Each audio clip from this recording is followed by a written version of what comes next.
Assalamualaikum students, welcome once again in our physics class, and I hope you all are good and fine because as you know we are facing nowadays very challenging situation in our studies as well. So that's why we are going to start our online classes. Now your long wait comes to an end and we are going to start our studies today. Alright तो जो है सबसे पहले congratulation for all of those who have been promoted 11 to 12 class, because this class specially for those student जो कि अब 12 में आ चुके हैं, 11 पास करके 11 प्रोमोट करके 12 में आ चुके हैं। तो ये क्लास स्पेशली उन लोगों के लिए और जो अब घर पे बैठ के वेट कर रहे हैं कि हमारी स्टडीज़ कब से स्टार्ट होंगी। Now this is the best time and the best way to start your studies. Alright, तो अब कैसे स्टार्ट होंगी, तो अब आपको इसका आंसर मिल गया कि आप लोगों ने यहाँ से स्टार्ट करनी है अपनी स्टडी, और जो है वो कब तक हमारा जो है वो कोर्स कंप्लीट हो जाएगा। तो इंशाल्लाह by the end of the दिसंबर अगर आप लोगों ने बिल्कुल इसी तरह जो है वो इसको फॉलो किया और लेक्चर्स आपको पूरे यहाँ पे अपलोड हो जाएंगे, सारे लेक्चर्स आपको मिलते रहेंगे, आपने इसी को फॉलो करना है। और अगर आप इसी को फॉलो करते रहे तो आप लोगों को किसी नोट्स की कहीं इधर जाने की ज़रूरत नहीं पड़ेगी और आप लोगों की इंशाल्लाह फुल मार्क्स की तैयारी, 90% मार्क्स की तैयारी, और अब यू कैन से कि फुल मार्क्स की तैयारी जो है वो यहाँ से हो सकती है, इंशाल्लाह हो जाएगी। तो अब यहाँ पे हमने बात करनी है कि जो है now we are going to start our first class of physics, 12 physics. तो before going to start our first chapter and let discuss some syllabus first, तो सबसे पहले सिलेबस के बारे में हम बात करते हैं कि पूरे 12 फिज़िक्स के अंदर आप लोगों ने क्या क्या जो है वो चैप्टर्स कौन कौन से पढ़ने हैं, क्या क्या टॉपिक्स पढ़ने हैं। तो in first chapter of heat जो है वो थोड़ा सा हीट के बारे में, टेम्परेचर, ये सारी चीज़ें हम डिस्कस करेंगे, ठीक है। तो और आज की क्लास में हम टेम्परेचर और हीट जो है ये स्टार्ट करेंगे। हीट जो है वो बेसिकली चैप्टर 11 स्टार्ट करेंगे। उसके बाद 11 के बाद इलेक्ट्रोस्टैटिक आपके बाद नेक्स्ट चैप्टर डिस्कस करेंगे। करंट, इलेक्ट्रिसिटी है, magnetism and electromagnetism, electrical measuring instrument, electromagnetic waves and electronics, advent of modern physics, the atomic spectra, atomic nucleus and nuclear radiation. ये बेसिकली आपके पास दीज 10 चैप्टर्स जो हैं वो आपने जो है वो स्टडी करने हैं चैप्टर 12 फिज़िक्स के अंदर। और ज़्यादा लेंथी कोर्स नहीं है, इंशाल्लाह जो है दिसंबर जैन तक हम इसको जो है वो वाइंड अप करने की कोशिश करेंगे। ऑलराइट, तो ताकि आप लोगों को एंड में टाइम मिल सके, हम थोड़ा सा रिवीजन करा सकें, रिवीजन क्लासेस कुछ कर लेंगे, ठीक है। और आप लोगों को थोड़ा सा टाइम मिल जाएगा अच्छी तैयारी करने का, ताकि 12 जो है वो आपका अब बेस ईयर है कि इस पर पूरा आपका इंटरमीडिएट का जो है वो आप ये कह लें कि रिज़ल्ट बेस कर रहा है, because now you are in 12th class without giving 11th exams, ठीक है। तो 11 के एग्ज़ाम नहीं दिए, 12 में आप लोग आ चुके हैं, तो अब आप लोगों ने जो है वो 12 के जो है वो एग्ज़ाम ऐसे देने ताकि 11-12 का बहुत अच्छा जो है वो आप 85% 90% जो है वो रिज़ल्ट आप लोग ले सकें। ऑलराइट, तो now we are going to start our first chapter, but let's discuss some paper pattern first. Paper pattern को पहले डिस्कस करेंगे, because if you don't know about the paper pattern, because 11 के paper नहीं दिए तो ठीक है, नहीं हुए as per the government policy, लेकिन अब जो है वो हमें अगर दे देते थोड़ा सा पेपर पैटर्न का आइडिया हो जाता कि किस तरह से इंटर लेवल पे 11th और 12th का पेपर आता है, ठीक है। तो अब कोई बात नहीं, अब यहाँ पे हम डिस्कस कर लेते हैं पहले पेपर पैटर्न फर्स्ट के पेपर किस तरह से आता है, कैसे आप लोग ने जो है वो अटैम्प्ट करना होगा। उसके बाद जो है हम अपना फर्स्ट चैप्टर जो है वो स्टार्ट करेंगे 11 का, चैप्टर नंबर 11 हीट स्टार्ट करेंगे। ऑलराइट, तो सबसे पहले पेपर पैटर्न की बात करें कि पेपर पैटर्न में आपके पास मैक्सिमम मार्क्स 85 का, पूरा कोर्स जो है पूरा सिलेबस फिजिक्स का आपके पास 100 मार्क्स का है, मीन्स 15 मार्क्स का प्रैक्टिकल है, 85 मार्क्स का थ्योरी का पेपर है, और पूरा जो थ्योरी जो पूरा सेक्शन है वो आपके 85 मार्क्स पर डिपेंड कर रहा है। अब 85 मार्क्स को फर्दर और किस तरह से ब्रेक किया है 3 सेक्शंस में, वो हम डिस्कस करते हैं। पहले हम टाइम की बात करते हैं, तो total time as you know guys के 3 आवर्स जो हैं वो आपके पास पेपर का टाइम होता है, 3 घंटे का पेपर होता है, उसमें आपने जो है पेपर वाइंड अप करना है। और अगर आप लोगों की तैयारी अच्छी है और आज ही से आप लोगों ने तैयारी स्टार्ट कर दी है, तो इंशाल्लाह you will complete your full paper with in 2.5 hours. Alright, तो जो है वो 3 घंटे पे जाने की ज़रूरत नहीं है, 2 से ढाई घंटे में आप लोगों ने अपना पेपर वाइंड अप कर लेना है, और इंशाल्लाह कर लेंगे अगर आप लोग आज से ही प्रॉपर तैयारी आज से ही जो है वो स्टार्ट करेंगे, ठीक है। तो अब यहाँ पे हम बात करते हैं सेक्शन ए की, because this paper depend upon 3 section which is section A, section B and section C. तो सेक्शन ए की अगर हम बात करें तो सेक्शन ए जो है वो आपके पास जो है वो MCQs का है। इसके अंदर 17 MCQs गिवन होंगे, 20 मिनट्स का टाइम होगा और 1 MCQ इक्वल्स टू 1 मार्क, और 17 जो है वो मार्क्स आपको जो है मिल जाएंगे, और you will get 17 marks after completing this section. ठीक है, तो if you will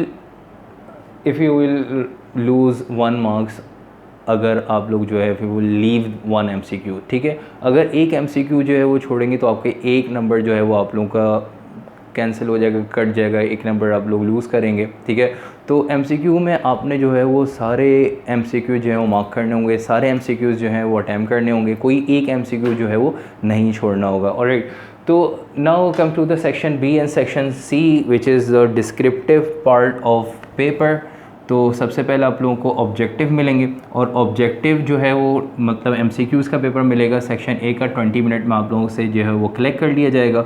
उसके बाद जो है वो आप लोगों को सेक्शन बी और सेक्शन सी डिस्क्रिप्टिव पेपर मिलेगा, जिसका जो टाइम लिमिट है 2 आवर्स एंड 40 मिनट्स। तो 2 आवर्स और 40 मिनट्स का टाइम में आपने जो है सेक्शन बी और सेक्शन सी कंप्लीट करना होगा। Let discuss section B. In section B जो है section B short question answers का जो है सेक्शन है। Section B you will have 15 question and out of 15 question you will have to attempt only 10 question. ठीक है, तो 10 क्वेश्चन आपने कोई भी अटैम्प्ट करने होंगे, और एक क्वेश्चन जो है वो आपके पास 4 मार्क्स का है, तो 10 क्वेश्चन आपने अटैम्प्ट करने हैं, तो 4 मार्क्स का एक क्वेश्चन है, तो you will get 40 marks after this section. ठीक है, तो 40 मार्क्स आपको मिल जाएंगे इस सेक्शन के बाद, अगर आपने जो है वो 10 क्वेश्चन जो है वो सही अटैम्प्ट कर लिए। और इस सेक्शन की बात करते हैं तो सेक्शन बी के अंदर आपके पास जो है वो शॉर्ट क्वेश्चन आंसर्स हैं। शॉर्ट क्वेश्चन आंसर्स की बात करें तो शॉर्ट क्वेश्चन आंसर्स में आपके पास 2 रीजंस आ जाएंगे। ठीक है, उसके बाद जो है 7 to 8 न्यूमेरिकल्स आ जाएंगे और शॉर्ट डेरिवेशन आ जाएंगी बाकी। ठीक है, तो लॉ और उसकी स्टेटमेंट्स भी आ सकती हैं आपके पास, उनसे उनके रिलेशंस भी आ सकते हैं, वही शॉर्ट डेरिवेशंस में आपके पास कवर हो जाएगा। तो मेन फोकस, मेन टारगेट आपने सेक्शन बी के लिए न्यूमेरिकल्स पे करना है, क्योंकि 7 to 8 न्यूमेरिकल्स हैं, और अगर आप लोगों की न्यूमेरिकल की प्रैक्टिस अच्छी होगी, न्यूमेरिकल्स आप लोगों के अच्छे होंगे, न्यूमेरिकल्स में आपकी कमांड अच्छी होगी, तो सेक्शन बी आप लोग को बहुत कम टाइम में जो है वो आप लोगों का कवर हो जाएगा, कम टाइम में आप लोगों का कंप्लीट हो जाएगा, और आप लोगों के ईजिली 10 क्वेश्चन हो जाएंगे और फुल मार्क्स भी आप लोगों को मिलेंगे। ठीक है, तो उसके बाद डिस्कस करते हैं section C which is descriptive और लॉन्ग क्वेश्चन आंसर। सेक्शन जो है वो लॉन्ग क्वेश्चन आंसर का है। 3 क्वेश्चन इसके अंदर गिवन होते हैं, and out of 3 you will have to attempt only 2 question. तो 2 क्वेश्चन आप लोगों ने जो है वो इसमें से अटैम्प्ट करने होंगे, और 1 question is equal to 14 marks, और एक क्वेश्चन आपके पास 14 मार्क्स का है, तो इसका मतलब आपके पास जो है वो 2 क्वेश्चन जो है वो 28 मार्क्स के हो गए। ठीक है, तो इस सेक्शन में आपके पास जो है वो ए बी करके क्वेश्चन आते हैं, लाइक क्वेश्चन नंबर 3 का part A part B, question number 4 part A part B, question number 5 part A part B, और अगर जो भी क्वेश्चन आप लोग अटैम्प्ट करेंगे तो उसका पार्ट ए और पार्ट बी दोनों आप लोगों ने वो अटैम्प्ट करना होगा। ठीक है, तो एक पार्ट जो है वो आपके पास जो है वो 7 मार्क्स का होगा। तो बेसिकली आपने सेक्शन सी करने के बाद जो है वो पूरा आप लोगों का पेपर पैटर्न कंप्लीट हो गया। तो इस तरह से पेपर आप लोगों का आता है, और अगर अभी भी कोई भी क्यूरी है, कोई भी कंसर्न है regarding paper pattern, regarding syllabus, and go to the comment box and write over there, तो वहाँ पे आप जाके कमेंट करें कि क्या कंसर्न है, क्या क्यूरी है, और go to the description box, और डिस्क्रिप्शन में जाके देख सकते हैं कि आप लोग जो है वो किस तरह से अपनी क्यूरीज़ को रिजॉल्व कर सकते हैं। ठीक है, अगर आप लोगों को कोई प्रॉब्लम और डिफ़िकल्टी आती है while preparing your you can say lecture, तो अगर आप लोगों को कोई प्रॉब्लम आती है, ठीक है, ड्यूरिंग स्टडी, तो आप लोग किस तरह से इसको रिजॉल्व करेंगे, और आप लोग जो है मेल कर सकते हैं, आप लोग कांटेक्ट कर सकते हैं, आप लोग जो है वो कमेंट जो है वो कर सकते हैं। ठीक है, तो now we are going to start our first chapter which is chapter number 11 heat. ठीक है, तो चैप्टर नंबर 11 जो है वो हम स्टार्ट करने जा रहे हैं। First chapter of 12th physics which is heat.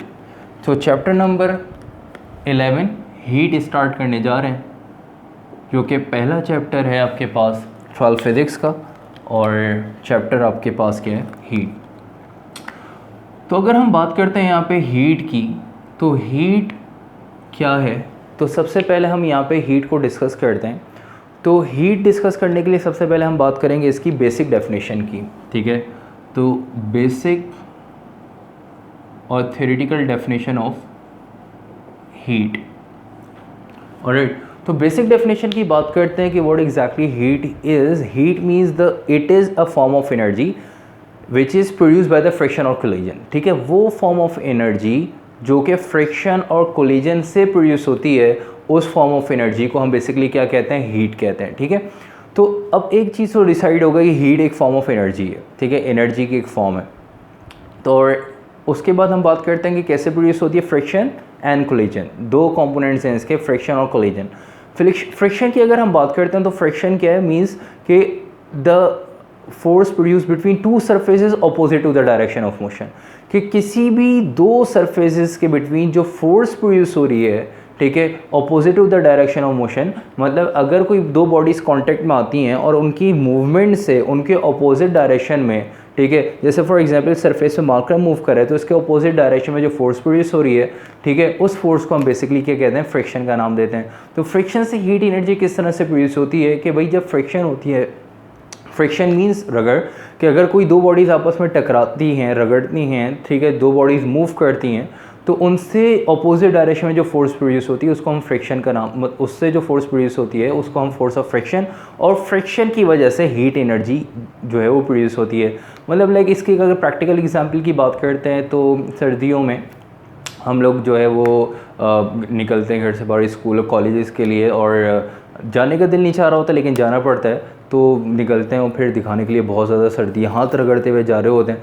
तो इस रगड़ने से क्या हो रहा है भाई, फ्रिक्शन प्रोड्यूस हो रही है। क्यों फ्रिक्शन प्रोड्यूस हो रही है? फ्रिक्शन की वजह से हीट एनर्जी प्रोड्यूस हो रही है ताकि हाथ थोड़े से हीट अप हो सकें, गर्म हो सकें। ठीक है, तो अब दो बॉडीज़ जब कांटेक्ट में आती हैं तो उनकी कांटेक्ट में अपोजिट डायरेक्शन से जो फोर्स प्रोड्यूस होती है फ्रिक्शन, और फ्रिक्शन से हीट एनर्जी जो है वो प्रोड्यूस होगी। ठीक है, अगर आप किसी सरफेस पे अपना जो है हाथ जो है वो रब करते हैं थोड़ी देर के लिए, तो आप देखते हैं कि हाथ जो है वो हीटअप हो जाता है। इट मीन्स दैट कि फ्रिक्शन प्रोड्यूस हो रही है और फ्रिक्शन से हीट एनर्जी प्रोड्यूस हो रही है। Now come to the collision. Collision से हीट एनर्जी कैसे प्रोड्यूस होती है? Collision means to collide something, ठीक है, टू कोलाइड टू ऑब्जेक्ट्स और collide one object to another. तो अगर दो बॉडी, कोलाइड मीन्स टकराना, कि दो ऑब्जेक्ट्स अगर आपस में टकराएं या एक ऑब्जेक्ट किसी दूसरे ऑब्जेक्ट पे जाके टकराता है तो उससे भी हीट एनर्जी जो है वो प्रोड्यूस होती है टकराने से, कोलिजन से। इसकी बेस्ट एग्जाम्पल के बचपन में शरारतें करते थे कुछ लोग, अभी भी कुछ लोगों का बचपन चल रहा है, और जो है वो पेरेंट्स का प्यार उनको मिलता था, ठीक है, गाल पे, और वो कान पूरा गर्म हो जाता था। तो वो क्या है, बेस्ट एग्जांपल है कोलिजन की। अगर कोई चीज़ अगर किसी ऑब्जेक्ट पे आके टकराती है तो उससे हीट एनर्जी प्रोड्यूस होती है और वो कान जो है वो गर्म हो जाता है। बाकी समझदार जो है वो बहुत अच्छी तरह से एग्जांपल जो है समझ गए होंगे। अदरवाइज़ यहाँ पे हम दूसरी एग्जांपल की बात करते हैं कि अगर किसी भी दो बॉडीज़ को आपस में कोलाइड कराएँ, टकराएँ, ठीक है, तो उनके टकराने से, उनकी कोलिजन से भी हीट एनर्जी जो है वो, मतलब उनके आपस में टकराने से हीट एनर्जी जो है वो प्रोड्यूस होती है। मतलब अगर एक ऑब्जेक्ट को किसी दूसरे ऑब्जेक्ट पे स्ट्राइक करें तो कुछ टाइम के बाद जो है वो ऑब्जेक्ट जो है उसका जो कॉन्टैक्ट एरिया है वो क्या हो जाएगा, हीट अप हो जाएगा। क्यों? क्योंकि वहाँ से हीट एनर्जी जो है वो रिलीज़ हो रही है। ऑलराइट, तो अब बेसिक डेफिनेशन में आपने क्या लिखा कि it is a form of energy which is produced by the friction और कोलिजन। ये तो आ गई basic definition of heat. Alright, उसके बाद हम यहाँ पे हम इसकी बेसिक प्रॉपर्टी को डिस्कस करेंगे। Now write down the heading of basic property.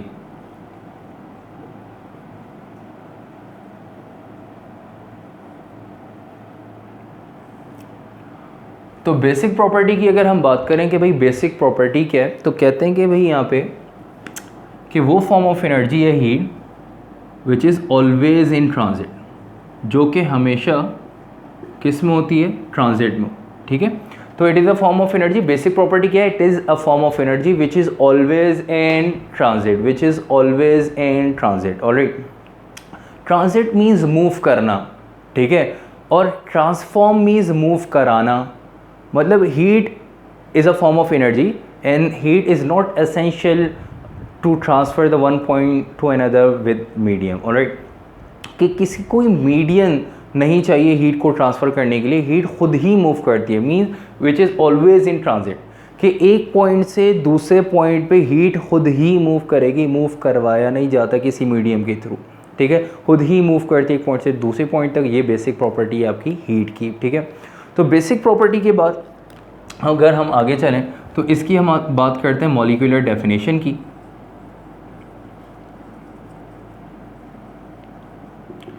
कि भाई मॉलिक्यूलर डेफिनेशन ऑफ हीट क्या है, कहते हैं the sum of microscopic kinetic energy of molecules, the sum of microscopic kinetic energy of molecules is called as heat of a substance. Alright, the sum of microscopic kinetic energy means कि भाई microscopic kinetic energy of molecules.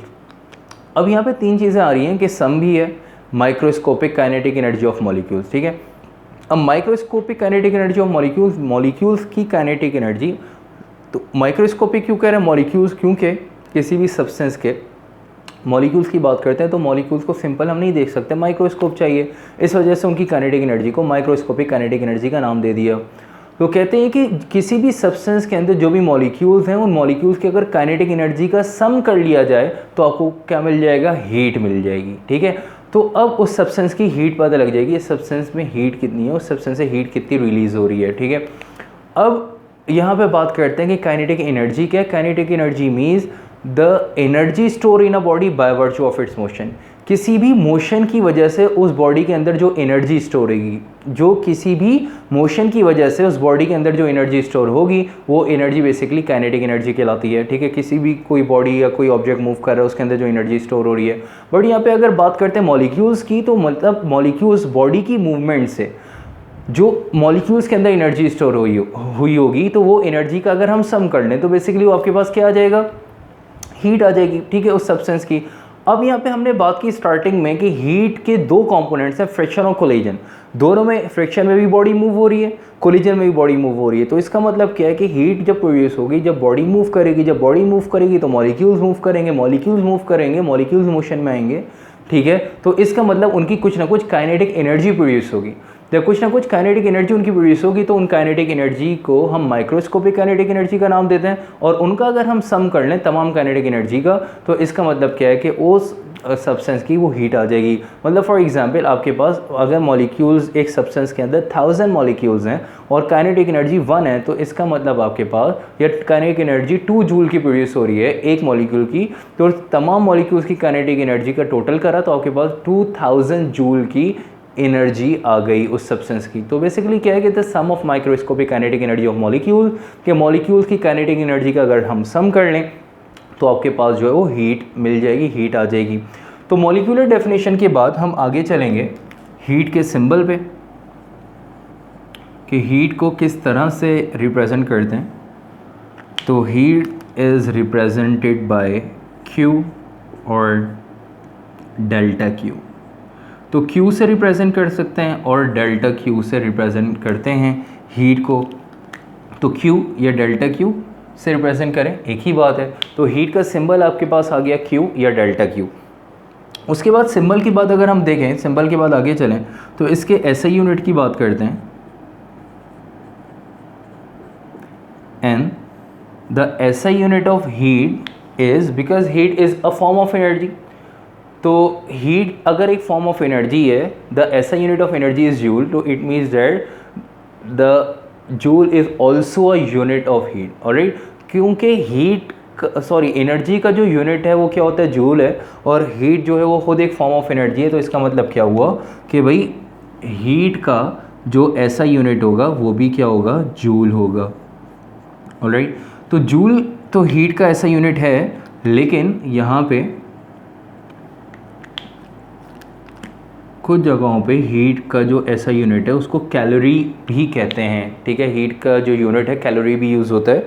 और for the MCQs आपने एक चीज़ याद रखनी है कि 1 calorie equals to 4.18 joule. Alright, तो ये कैलोरी आपने सुना होगा कि ये भी एक एनर्जी का यूनिट है। आपने अक्सर नॉर्मली जो है वो बात करते हुए इन जनरल टर्म्स में सुना होगा कि भाई डाइट के लोग मशवरे दे रहे होते हैं कि भाई तुम जो है ये डाइट लो और इससे तुम्हारी इतनी कैलोरीज़ जो हैं वो गेन होंगी, इससे इतनी कैलोरीज़ जो हैं वो गेन होंगी। इसका मतलब क्या है, इससे इतनी एनर्जी गेन होगी।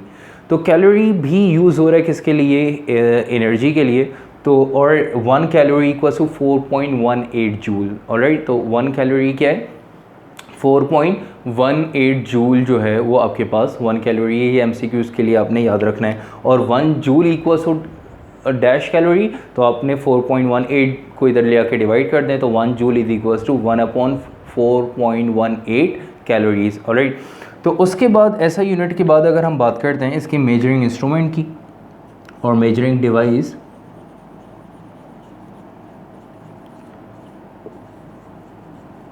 कि हीट को किससे मेजर करते हैं, तो हीट को हम मेजर करते हैं किससे भाई, कैलोरीमीटर से। किससे मेजर करते हैं, it is a device by which we can measure heat. Alright, तो मेजरिंग इंस्ट्रूमेंट हीट का, मेजरिंग डिवाइस हीट की आपके पास क्या है, कैलोरीमीटर। कैलोरीमीटर वो डिवाइस है जिससे हम हीट मेजर करते हैं। कैसी होती है ये डिवाइस, किस तरह से मेजर करते हैं, ये आपका प्रैक्टिकल वर्क है। तो आप लोगों के पास जो है जो प्रैक्टिकल्स हैं 12 के, उसके अंदर आप ये कह सकते हैं कि 11 to 12 प्रैक्टिकल हीट बेस हैं जिसके अंदर कैलोरीमीटर यूज़ होता है। तो वहाँ पे आप लोग जाके देखेंगे प्रैक्टिकल्स में कि भाई कैलोरीमीटर किस तरह से होता है और किस तरह से इससे हीट एनर्जी जो है वो हम मेजर करते हैं। और तो now we are going to start our next topic which is temperature. तो हम अब नेक्स्ट टॉपिक स्टार्ट करने जा रहे हैं और नेक्स्ट टॉपिक आपके पास है टेम्परेचर का।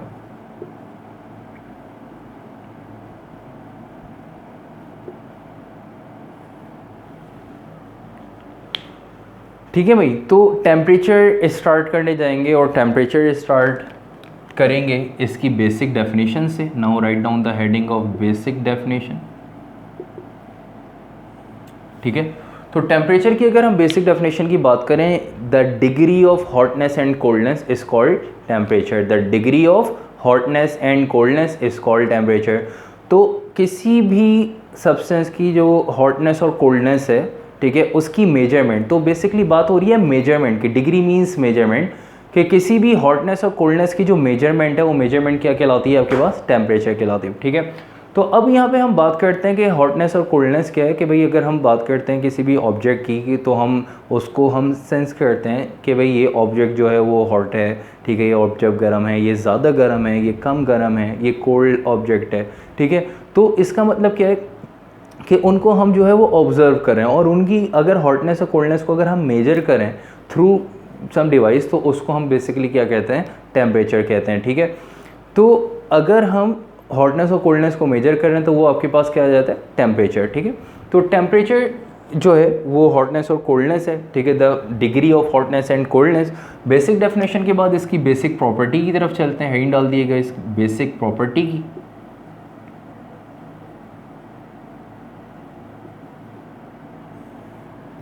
तो बेसिक प्रॉपर्टी अगर हम डिस्कस करें टेम्परेचर की, तो it is a property by which we can find the direction of flow of heat. तो बेसिकली बेसिक प्रॉपर्टी क्या है टेम्परेचर की, कि इससे हम क्या करते हैं, find the direction of flow of heat, कि हीट का फ्लो इससे मेजर करते हैं, हीट के फ्लो की डायरेक्शन मेजर करते हैं। तो अगर कैसे मेजर करते हैं कि भाई हीट का फ्लो कैसे मेजर करते हैं, तो इसका मतलब ये हुआ कि भाई जिस तरह से हम जो है वो हम डिस्कस करते हैं कि भाई इलेक्ट्रॉन्स मूव करते हैं हाई पोटेंशियल से लो पोटेंशियल की तरफ, तो बिल्कुल इसी तरह से हीट भी मूव करती है एक पॉइंट से दूसरे पॉइंट पे। और आप लोगों ने डिस्कस किया कि भाई कि हीट जो है वो form of energy which is always in transit, जो कि हमेशा किस में होती है, ट्रांजिट में होती है, मूव करती है, मूव करती रहती है। ठीक है, तो जब वो ये मूव करती है तो किस डायरेक्शन में मूव करती है वो कौन बताता है, कैसे पता लगता है, टेम्परेचर। कि टेम्परेचर से हमें ये पता लगता है कि फ्लो ऑफ हीट का, हीट की डायरेक्शन किस, कौन सी डायरेक्शन, फ्लो ऑफ हीट, मतलब कि फ्लो ऑफ हीट जो है उसकी डायरेक्शन को हम मेजर करते हैं किससे, टेम्परेचर से। और याद रखिएगा हीट का जो फ्लो है to hot body to cold body, heat का जो फ्लो है वो क्या है कि हीट जो है वो फ्लो करती है हॉट बॉडी से कोल्ड बॉडी, मतलब ज़्यादा टेम्परेचर वाली बॉडी से कम टेम्परेचर वाली बॉडी की तरफ, ज़्यादा टेम्परेचर से कम टेम्परेचर की तरफ जो है वो हीट जो है वो क्या करती है, फ्लो करती है। फॉर एग्ज़ाम्पल अगर आपके पास दो पॉइंट है, एक पॉइंट ए और एक पॉइंट बी, तो इसका मतलब ये है कि अब यहाँ पे सपोज़ करेंगे पॉइंट ए पे आपके पास जो टेम्परेचर है वो 40 डिग्री है। ठीक है, और यहाँ पे आपके पास पॉइंट बी पे जो टेम्परेचर है वो 20 डिग्री सेंटीग्रेड या 20 सेल्सियस है। ठीक है, अब यहाँ पे अगर हम बात करें कि भाई दो पॉइंट के टेम्परेचर आपको बता दिए कि दो, कि भाई यहाँ पे टेम्परेचर 40 है, यहाँ पे टेम्परेचर 20 डिग्री सेंटीग्रेड है, तो अब यहाँ पे हीट की डायरेक्शन क्या होगी फ्लो करने की, तो हीट मूव करती है from hot body to cold body. तो इसका मतलब क्या है कि ज़्यादा टेम्परेचर से कम टेम्परेचर की तरफ हीट मूव करेगी। तो इसका मतलब यहाँ से पॉइंट ए से हीट मूव करेगी किसकी तरफ, पॉइंट बी की तरफ। ऑलराइट, और यही अगर पॉइंट बी पे टेम्परेचर 20 डिग्री से बढ़ के क्या हो जाए 120, तो इसका मतलब अब पॉइंट बी पे टेम्परेचर ज़्यादा हो गया, पॉइंट ए पे टेम्परेचर क्या हो गया, कम हो गया। अब इसकी डायरेक्शन क्या हो जाएगी, चेंज हो जाएगी, पॉइंट बी से पॉइंट ए की तरफ। ठीक है, तो बेसिकली टेम्परेचर से हमें हीट की फ्लो ऑफ हीट जो है उसकी डायरेक्शन जो है पता लगती है। तो हम बेसिक प्रॉपर्टी में क्या लिख सकते हैं कि it is a property by which we can find the direction of flow of heat, कि हीट के फ्लो की जो डायरेक्शन है वो हम किससे मेजर करते हैं, वो कौन बताता है, टेम्परेचर बताता है। ठीक है, कि जहाँ टेम्परेचर ज़्यादा होगा और जहाँ टेम्परेचर कम, तो ज़्यादा वाले टेम्परेचर से कम वाले टेम्परेचर की तरफ हीट जो है वो फ्लो करेगी। उसके बाद यहाँ पे हम इसकी मॉलिक्यूलर डेफिनेशन की बात करते हैं, तो हेडिंग डाल दिएगा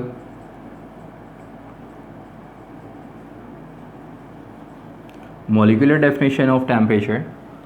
मॉलिक्यूलर डेफिनेशन ऑफ टेम्परेचर क्या है, जिस तरह से मॉलिक्यूलर डेफिनेशन ऑफ हीट की बात की थी कि भाई sum of microscopic kinetic energy of molecule, के मॉलिक्यूल्स की जो काइनेटिक एनर्जी है उनका अगर हम सम कर लें तो हीट आ जाती है। लेकिन अगर उनका हम एवरेज कैलकुलेट कर लें तो आपके पास क्या आ जाएगा, टेम्परेचर। क्या आ जाएगा, टेम्परेचर आ जाएगा। इट मीन्स डैट कि भाई अगर मॉलिक्यूल्स हैं तो मॉलिक्यूल्स की कुछ ना कुछ काइनेटिक एनर्जी है, कि आपको बताया था कि भाई सब्सटेंस के अंदर अगर फॉर एग्जांपल 1000 मॉलिक्यूल्स हैं तो उनकी मूवमेंट से उनके अंदर कुछ एनर्जी स्टोर हो रही है, वो उनकी काइनेटिक एनर्जी है। मॉलिक्यूल की काइनेटिक एनर्जी है, इस वजह से माइक्रोस्कोपिक काइनेटिक एनर्जी का नाम दिया। उनका सम कर लेंगे तो आपके पास हीट आ जाएगी। ठीक है, लेकिन अगर आप उनको नंबर ऑफ मॉलिक्यूल से डिवाइड करा के एवरेज कैलकुलेट कर लिया तो आपके पास क्या आ जाएगा, टेम्परेचर आ जाएगा। इस वजह से मॉलिक्यूलर डेफिनेशन में हम क्या डिस्कस कर सकते, क्या लिख सकते हैं, the average microscopic kinetic energy of molecule is called as temperature of a system, is called as temperature of a substance. All right, the average microscopic kinetic energy of molecules is called as temperature of a substance. All right, तो molecular definition के बाद हम आगे चलेंगे। Average calculate करने के लिए हमने इसको डिस्कस कर लिया कि कैसे कैलकुलेट करना है, कि भाई तमाम मॉलिक्यूल्स की जो भी काइनेटिक एनर्जी है उनका सम करना है, और सम करके आपने जो है उनको नंबर ऑफ मॉलिक्यूल से डिवाइड कर देना है। मतलब फॉर एग्जांपल हर मॉलिक्यूल्स के मतलब जो सब्सटेंस है उसके अंदर 1000 मॉलिक्यूल्स हैं, और 1000 मॉलिक्यूल और हर जो मॉलिक्यूल्स की जो एनर्जी है वो आपके पास जो भी एनर्जी थी 2 जूल्स 3 जूल, उन सब का आपने टोटल किया, और टोटल करने पे आपके पास जो है वो 3000 जूल जो है वो आपके पास फॉर एग्जांपल एनर्जी आ रही है।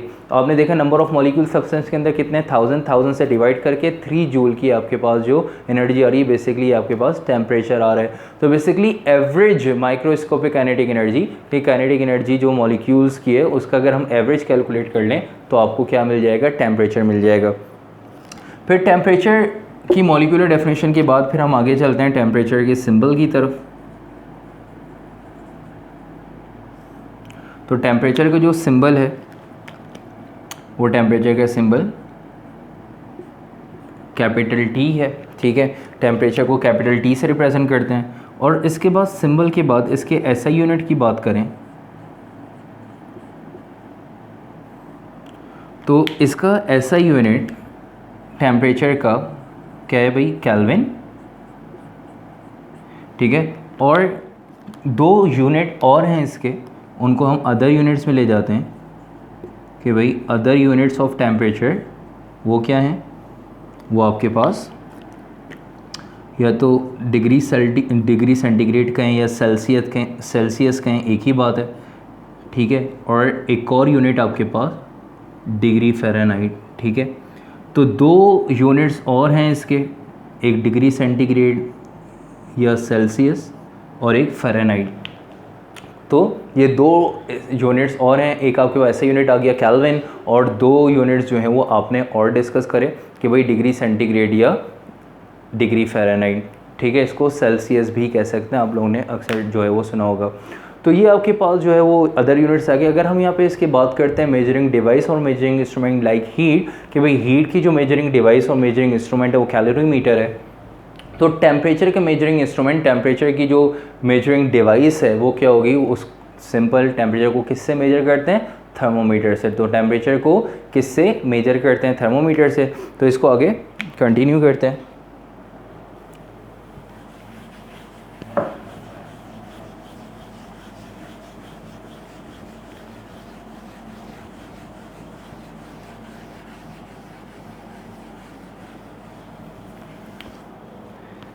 देख लीजिएगा कि भाई हम बात कर रहे थे टेम्परेचर की, और टेम्परेचर की जो मेजरिंग डिवाइस है, वो टेम्परेचर की मेजरिंग डिवाइस क्या है? थर्मोमीटर।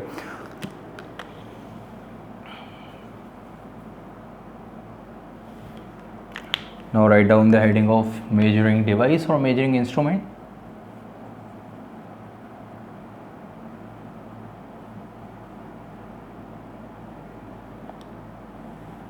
तो मेजरिंग डिवाइस आपके पास थर्मोमीटर।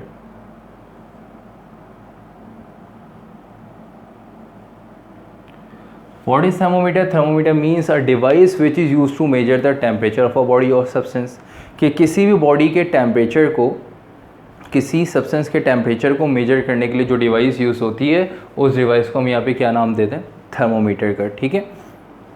अब यहाँ पे थर्मोमीटर के बाद जो एक बहुत ही आप ये कह लें कि एक मेन टॉपिक जिससे आपके पास एक सवाल बनना ही है, ठीक है, वो आपके पास क्या है? Scale of temperature. कि टेम्परेचर के जो स्केल्स हैं, ठीक है, आपने 3 यूनिट्स पढ़े हैं कि केल्विन, सेल्सियस और फ़ारेनहाइट। इनको कैसे मेजर करते हैं, ठीक है, और इनको इनके डिफरेंसेस इन दोनों में, इन तीनों स्केल्स में क्या है, वो हम अब यहाँ पे डिस्कस करने जा रहे हैं। तो स्केल ऑफ टेम्परेचर, इसकी हेडिंग डाल दिएगा।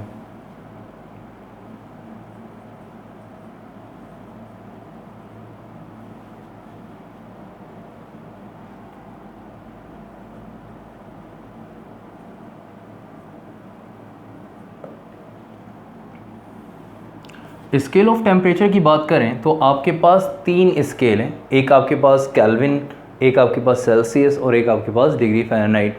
तो 3 स्केल्स आपके पास हैं। 3 स्केल होते हैं, कौन कौन से? केल्विन हैं,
तो ये आपके पास कुछ स्केल्स जो हैं वो मैं यहाँ पे बना रहा हूँ ताकि आप लोगों को सही से जो है वो कॉन्सेप्ट क्लियर हो जाए केल्विन, सेल्सियस, फ़ारेनहाइट स्केल का।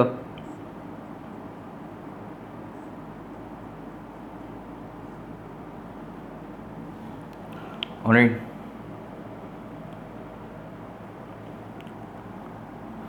तो ये आपके पास डिग्री सेंटीग्रेड का स्केल है, ये एक आपके पास जो है वो फ़ारेनहाइट स्केल है, ये आपके पास जो है वो केल्विन स्केल है।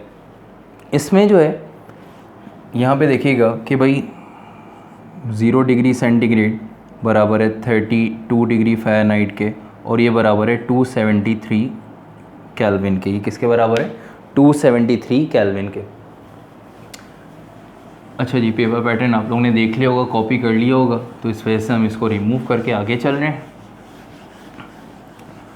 तो स्केल ऑफ टेम्परेचर जो है वो इम्पॉर्टेंट टॉपिक है। अभी आप लोगों को मैं फॉर्मूलाज भी लिखवा दूंगा कि भाई कैसे जो है वो डिग्री सेंटीग्रेड से जो है वो केल्विन में जाते हैं, इसी तरह जो है वो डिग्री सेंटीग्रेड से फ़ारेनहाइट में, फ़ारेनहाइट से डिग्री सेंटीग्रेड में किस तरह से हम मूव कर रहे होते हैं। ये सारी चीज़ें जो अभी हम डिस्कस कर लेंगे, ठीक है।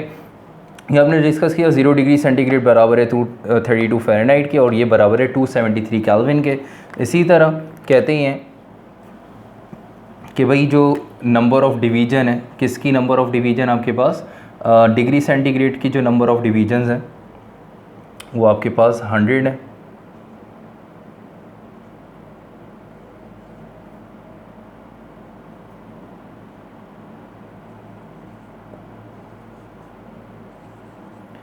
Number of division degree centigrade की 100 है। डिग्री फ़ारेनहाइट की नंबर ऑफ डिवीजन जो है वो 180 है, ठीक है। इसी तरह केल्विन की नंबर ऑफ डिवीजन आपके पास 100 है।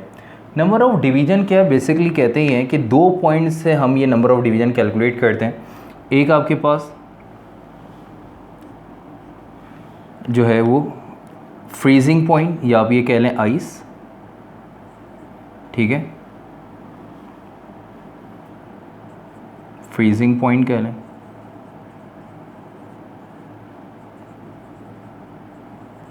और एक आपके पास है बॉइलिंग पॉइंट।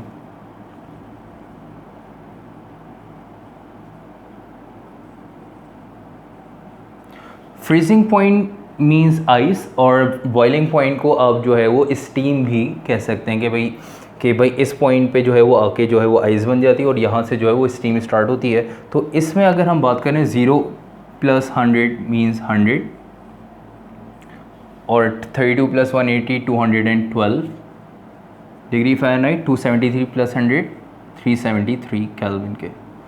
तो ये नंबर ऑफ़ डिवीजन इन्हीं 2 पॉइंट से जो है वो निकाली हैं। मतलब क्या है कि भाई कहते ये हैं कि भाई डिग्री सेंटीग्रेड में 0 डिग्री पे आके जो है वो फ्रीजिंग पॉइंट आ जाता है। इसी तरह 32 डिग्री फ़ारेनहाइट पे जैसे ही टेम्परेचर आएगा तो आपके पास जो है वो फ्रीजिंग पॉइंट आ जाएगा, और 273 केल्विन पे आके आपके पास फ्रीजिंग पॉइंट आ जाएगा। इसी तरह अगर बॉइलिंग पॉइंट की बात करते हैं तो डिग्री सेंटीग्रेड स्केल पे बात करेंगे तो सेंटीग्रेड स्केल पे सेल्सियस पे 100 सेल्सियस पे आके जो है आपके पास बॉइलिंग पॉइंट आ जाता है। इसी तरह अगर आप 32 से आ रहे हैं तो फ़ारेनहाइट स्केल की बात कर रहे हैं तो डिग्री फ़ारेनहाइट में 212 डिग्री फ़ारेनहाइट पे आके जो है वो आपके पास जो है बॉइलिंग पॉइंट आता है।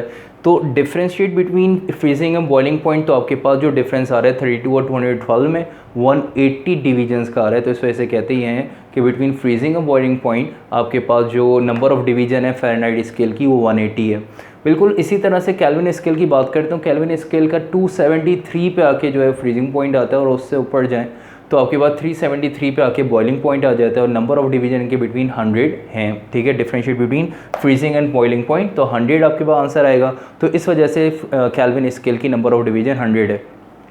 तो यहाँ पे तो आपको ये बात समझ में आ गई, क्लियर समझ में आ रहा है कि भाई देखें 0 डिग्री सेंटीग्रेड 32 डिग्री फ़ारेनहाइट के बराबर है, और 32 डिग्री फ़ारेनहाइट 273 केल्विन के बराबर है। यहाँ पे 100 डिग्री सेंटीग्रेड 212 डिग्री फ़ारेनहाइट और 373 केल्विन, ये सब आपस में बराबर हैं। लेकिन अगर यहाँ पे बीच में किसी टेम्परेचर की बात करते हैं 0 to 100, मतलब लाइक 60 डिग्री सेंटीग्रेड कितने फ़ारेनहाइट के बराबर होगा।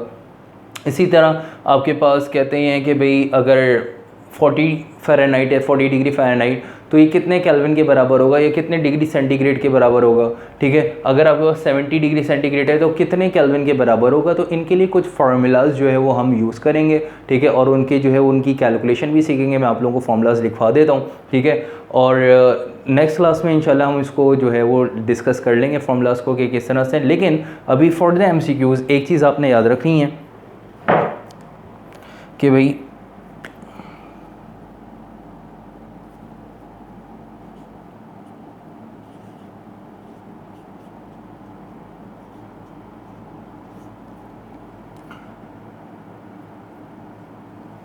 नंबर ऑफ डिवीजन 180 है फ़ारेनहाइट की, और सेल्सियस स्केल की 100 है।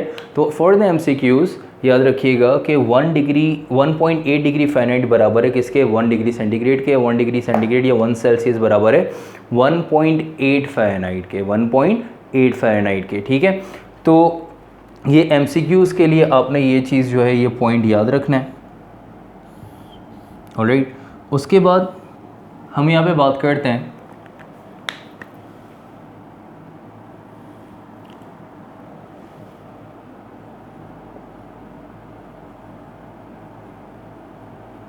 टेम्परेचर,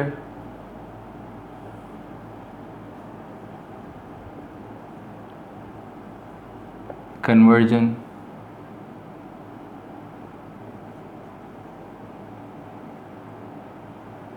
फार्मूला है।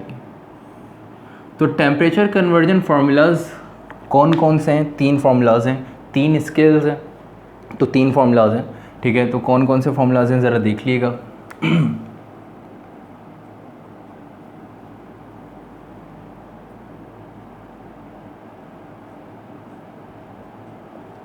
पहला फॉर्मूला 5/9 TF माइनस 32। इसका मतलब क्या है कि ये फार्मूला है जिससे हम क्या करते हैं कि टेम्परेचर इन डिग्री फ़ारेनहाइट से किस में चले जाते हैं, टेम्परेचर इन डिग्री सेंटीग्रेड में। ठीक है, ये फार्मूला। उसके बाद second formula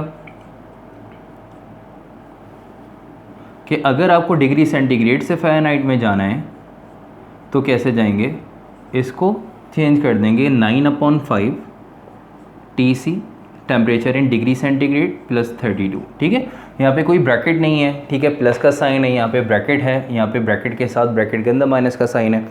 TC mean temperature in degree centigrade और Celsius temperature in degree Fahrenheit.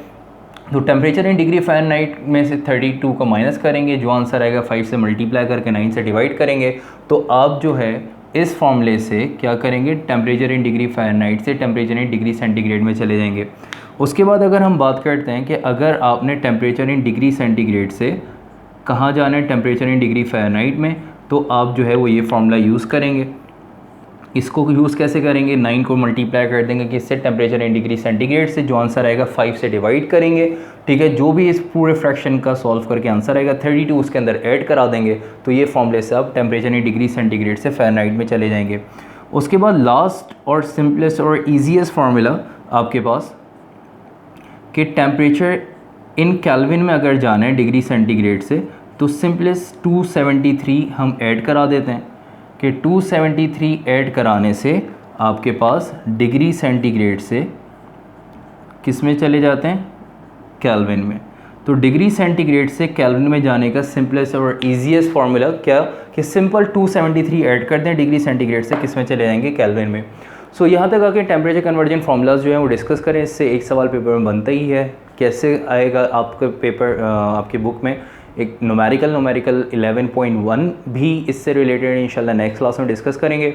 It's all about today's class, now we are going to end this class. तो अगर जो है वो आप लोगों को लेक्चर पसंद आया, if you like this video और तो go and subscribe this channel, alright, and जो है उसके बाद like this video as well. और अगर if you have any query और concern, go to the comment box and write over there, इंशाल्लाह I will resolve your query and concern, alright, और go to the description and see over there कि how you resolve your queries and your concern if you have, alright. So now it's all about today's class. Take care. Allah Hafiz.